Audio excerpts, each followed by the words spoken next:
Halo semuanya, berjumpa lagi dengan saya di pembelajaran Work Smarter with AI, panduan praktis from engineering untuk pemula.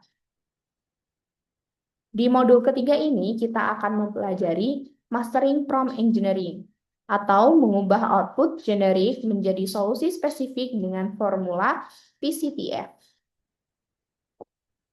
Oke, mengapa prompt engineering itu penting? Nah, jadi ada tiga alasan kenapa prompt engineering menjadi penting. Yang pertama, kita harus memahami prinsip garbage in, garbage out. Jadi, kualitas jawaban AI sangat bergantung pada kualitas instruksi prompt yang kita masukkan. Input yang buruk menghasilkan output yang tidak berguna. Nah, yang kedua adalah bukan sekedar tanya jawab. Jadi ketika kita melakukan prompting ke AI, kita tidak hanya sekedar melakukan kegiatan tanya jawab. Akan tetapi, prompting adalah seni berkomunikasi dengan mesin untuk mendapatkan hasil presisi. Layaknya kita sedang berdialog dengan seorang ahli. Dan yang ketiga adalah efisiensi dan kualitas. Dengan adanya prompt engineering, kita akan menghemat waktu dan meningkatkan kualitas output, mengurangi kebutuhan revisi yang berulang-ulang kali. Nah, jadi itulah mengapa prompt engineering menjadi penting. 4 pilar prompt sempurna. Nah, kita ketika ingin mempunyai prompt yang sempurna, kita harus memperhatikan 4 pilar, yaitu 4 pilar dari kerangka kerja sederhana dari PCTF untuk memastikan bahwa instruksi kita sudah lengkap. Nah, kita akan mempelajari satu persatu terkait PCTF. P atau persona adalah siapa yang bicara. Nah, ini kita memberikan sebuah peran kepada AI. Sedangkan C atau konteks adalah apa latar belakang masalahnya. Jadi AI harus mengetahui latar belakang dari yang ingin kita tanyakan, seperti itu. Latar belakang permasalahan dari kita. AI harus mengetahui hal itu. Dan kemudian yang ketiga adalah T atau task. Jadi AI harus mengetahui apa tugas spesifik yang harus dikerjakan. Dan yang terakhir adalah F atau format. Dan format ini bertujuan untuk memberitahukan bentuk hasil akhir kepada AI. Jadi AI akan mengetahui bentuk hasil akhir dari yang kita inginkan, jawaban yang kita inginkan. Selanjutnya adalah deep dive persona atau role prompting. Kita memberikan sebuah role kepada AI. Kita seperti memberikan sebuah topik atau memberikan sebuah identitas kepada AI. Dan dampaknya adalah itu akan mengubah kosakata, nada bicara, dan perspektif jawaban dari AI. Kita akan mempelajari terkait perbandingan outputnya ya. Jadi untuk perbandingan outputnya, jika kita melakukan prompting tanpa persona, seperti kita tidak memberikan role kepada AI itu akan memberikan jawaban yang ensiklopedis, standar, dan umum. Beda halnya ketika kita memberikan sebuah persona kepada AI. Contohnya, kita berikan persona kepada AI sebagai guru TK. Nah, AI itu akan memberikan jawaban dengan bahasa sederhana, ceria, banyak analogi, dan mudah dipahami.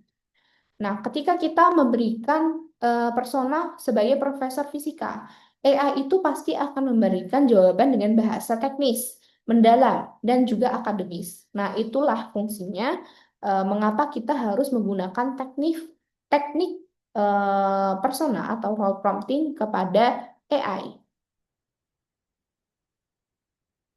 Selanjutnya adalah deep dive konteks. Nah, konteks adalah raja. Nah, masalah utamanya adalah AI itu tidak bisa membaca pikiran kita, seperti yang sudah kita pelajari pada modul sebelumnya. Tanpa konteks, AI itu tidak akan mampu untuk berasumsi atau akan memberikan jawaban umum. Nah, solusinya adalah kita harus memberikan detail pendukung yang relevan dan spesifik agar AI mampu memahami akar permasalahan kita. Nah, seperti contoh di sini, kita ingin membuat sebuah pidato ya, misalnya kita harus mengetahui audiensnya siapa, terus kemudian tujuannya seperti apa dan batasannya apa. Nah, kita bisa memberikan prompt seperti ini, siapa target pembaca atau pendengar, anak-anak, CEO atau mahasiswa. Nah, kita tentukan audiensnya, kemudian kita berikan tujuannya, apa yang ingin kita capai dalam pidato tersebut, apakah kita akan menjual, mengedukasi, atau menghibur. Nah, kemudian adalah batasan, apa saja kendala atau aturan yang harus diikuti. Ya, misalnya maksimal 100 kata, jangan gunakan jargon. Nah, itu adalah contoh prompting konteks ketika kita ingin prompting ke AI, ya. Ketika kita ingin memberikan instruksi ke AI.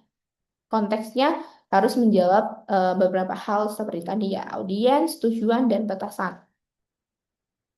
Selanjutnya adalah deep dive, task, dan juga format. Nah, kita harus memberikan instruksi dan output yang jelas. Nah, contoh tasknya adalah gunakan kata kerja aktif yang spesifik dan langsung ke inti perintah.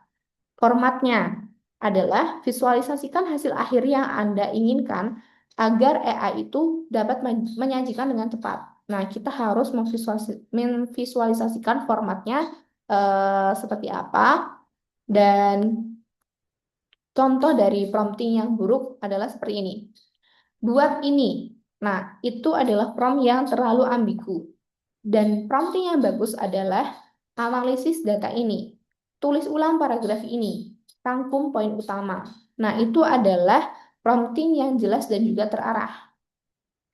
Dan contoh dari format atau bentuk yang bisa kita berikan ke AI, contohnya adalah kita ingin jawaban yang diberikan AI dalam bentuk tabel, kode Python, daftar poin, email formal, atau naskah video.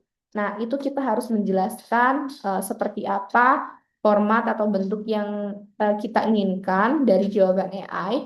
Lalu kita juga jelaskan strukturnya, jumlahnya, atau gaya yang kita inginkan. Nah, kita akan mempelajari studi kasus dari prompt yang buruk. Contohnya adalah, buatkan saya ide konten Instagram untuk jualan kopi. Nah, prompt ini merupakan prompt yang gagal. Kenapa? Karena prompt ini terlalu luas. Dan ide konten itu bisa apa saja ya, dari gambar hingga video panjang. Itu kan termasuk dalam ide konten juga. Dan yang kedua, alasannya adalah prompt ini tanpa target pasar. AI sulit untuk mengetahui kopi ini untuk siapa, apakah untuk pelajar, atau untuk pekerja kantoran, atau untuk pecinta kopi. Nah, itu harus ditentukan di prompt-nya juga. Terus yang ketiga adalah tidak ada format. Nah, AI itu mungkin akan memberikan jawaban dalam bentuk esai, bukan daftar ide yang siap dipakai. Nah, itu adalah dampaknya ketika kita melakukan prompt buruk dan tidak sesuai dengan kerangka kerja PCTF. Dan hasilnya akan jadi seperti apa? Hasilnya tentu akan outputnya itu akan generik, membosankan, dan tidak bisa langsung dipakai, dan itu akan membuang-buang waktu kita.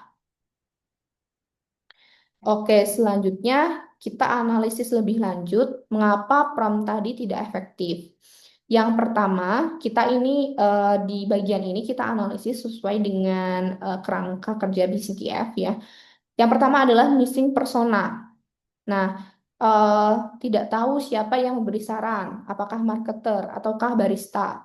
Dan itu adalah prompt-nya tanpa persona. AI tidak AI itu berbicara dari sudut pandang yang default atau yang umum, karena AI tidak diberikan persona di sini. Dan selanjutnya adalah missing context. Adalah di sini kopi saset atau specialty coffee untuk Gen Z atau eksekutif. Konteks ini krusial untuk relevansi. Jadi konteksnya tidak terlalu jelas. Nah, selanjutnya adalah missing specificity. Jadi, ide kontennya bisa beragam ya yang dihasilkan oleh AI karena kan promptnya tidak detail, tidak memberikan format. Jadi ide kontennya itu nanti bisa diberikan berupa gambar, video ataupun teks. Dan itu kan untuk kuantitasnya juga tidak dijelaskan tadi apakah panjang atau simple itu tidak dijelaskan di promptnya. Nah, ini ada pelajaran penting. Jadi, prompt yang terlalu pendek dan kurang detail seringkali hanya akan menghasilkan jawaban rata-rata yang kurang memuaskan. Jadi, kita harus menginvestasikan waktu lebih awal. Oke, sekarang kita ubah menjadi prompt yang bagus sesuai dengan PCTF atau persona, konteks, task, dan juga format. Jadi, prompt yang bagus adalah seperti ini. Bertindaklah sebagai sosial media strategis yang spesialis Gen Z. Produknya adalah kopi susu kekinian, harga terjangkau. Targetnya mahasiswa yang butuh teman begadang. Berikan 5 ide konten reel singkat yang relatable dan lucu. Sajikan dalam tabel kolom, hook awal, deskripsi visual, dan caption. Nah, itu akan memberikan hasil ide yang tajam, relevan, dan siap dieksekusi sesuai dengan target audiens dan platform. Nah, itulah dampak ketika kita eh, melakukan prompt bagus sesuai dengan format PCTF. Oke, oke.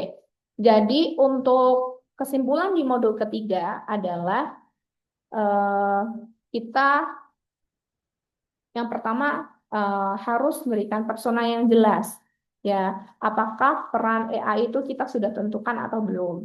Kemudian kita berikan konteks yang lengkap. Apakah latar belakang, audiens, dan tujuan itu sudah dijelaskan? Kita juga harus cek kembali apakah tugasnya sudah spesifik. Kita harus tentukan apakah kata kerja yang kita gunakan merupakan yang kita gunakan sudah aktif dan spesifik. Dan yang terakhir kita harus cek kembali apakah format yang kita inginkan sudah ditentukan. Nah, dengan menerapkan formula PCTF, output yang diberikan oleh AI akan lebih sesuai dengan harapan kita dan tentu tidak akan membuang-buang waktu kita. Baik, terima kasih teman-teman. Sampai belajar di modul berikutnya, yaitu di modul keempat.